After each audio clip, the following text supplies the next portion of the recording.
المستدرک للحاکم میں موجود ہے پوری ڈیٹیل کے ساتھ. انٹرنیشنل نمبر کے مطابق 5591 نمبر حدیث کہ حضرت طلحہ اور حضرت زبیر جنگ چھوڑ گئے. حضرت علی کو سامنے دیکھا کہ عمار ابن یاسر جو ہے وہ سامنے جنگ میں ہے, تو ان کا عمار کو تو باغی جماعت قتل کرے گی. بخاری اور مسلم کی حدیث ہے.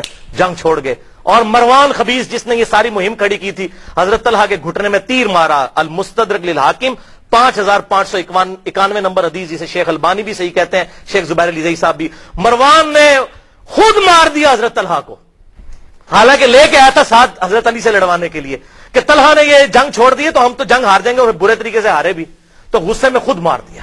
یہ صحابہ کے قاتل اور گستاخ پارٹی جس کا دفاع لوگ کرتے ہیں. پھر جنگ صفین صحیح بخاری میں انٹرنیشنل نمبر کے مطابق 2812 نمبر حدیث ہے, صحیح مسلم میں موجود ہے. آپ صلی اللہ علیہ وسلم نے حضرت عمار ابن یاسر کو دیکھا کہ مسجد نبی کی تعمیر کے دوران باقی تو ایک ایک اینٹ رکھ رہے ہیں, حضرت عمار نے 2 اینٹیں اٹھائی ہوئی ہیں, بڑے بڑے پتھر.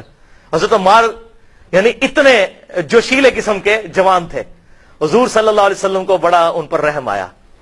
آپ صلی اللہ علیہ وسلم نے ان کے جسم سے مٹی جھاڑی اور کہا کہ اے سمیہ کے بیٹے, تجھ پہ وہ بڑی مصیبت آئے گی, افسوس تجھے ایک باغی جماعت قتل کرے گی. عمار تو ان کو تو جنت کی طرف بلا رہا ہوگا, لیکن وہ جماعت تجھے دوزخ کی طرف بلا رہی ہوگی.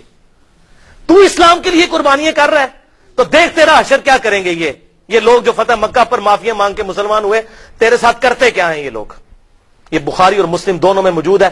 اور شیخ زبیر علی زئی صاحب مجھے خود کہا کرتے تھے, علی بھائی جب میں یہ بخاری کی حدیث پڑھتا ہوں کہ عمار جنت کی طرف اور اللہ کی طرف بلائے گا, یہ دونوں الفاظ ہیں, اور عمار کے مخالفین دوزخ کی طرف بلائیں گے, تو میں کانپ اٹھتا ہوں کہ میں اس حدیث کی کیا تعویل بیان کروں.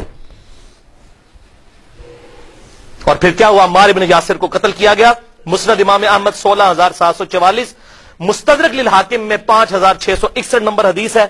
مسند احمد میں 17811 بھی ایک اور طرق ہے کہ ابو الغادیہ اگرچہ وہ صحابی تھے, حضرت معاویہ کی طرف سے لڑتے ہوئے عمار ابن یاسر کو قتل کیا. پھر پوری زندگی روتے تھے کہ ہائے افسوس میں نے عمار کو قتل کیا. حضور نے کہا تھا عمار کو قتل کرنے والا اور اس کا مال لوٹنے والا آگ میں ہے.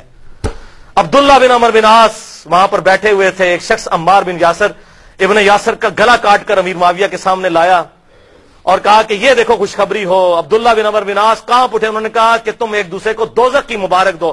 میں نے رسول اللہ سے سنا تھا کہ عمار کو ایک باغی جماعت قتل کرے گی, عمار ان کو اللہ کی طرف بلائے گا, وہ دوزخ کی طرف بلانے والی جماعت ہوگی, اور تم نے عمار کو قتل کر دیا اور تم خوشیاں منا رہے ہو, اور عمار کا مال لوٹنے والا اور اس کو قتل کرنے والا آگ میں ہے. وَلِعَاذُ بِاللَّهِ تَعَالَى.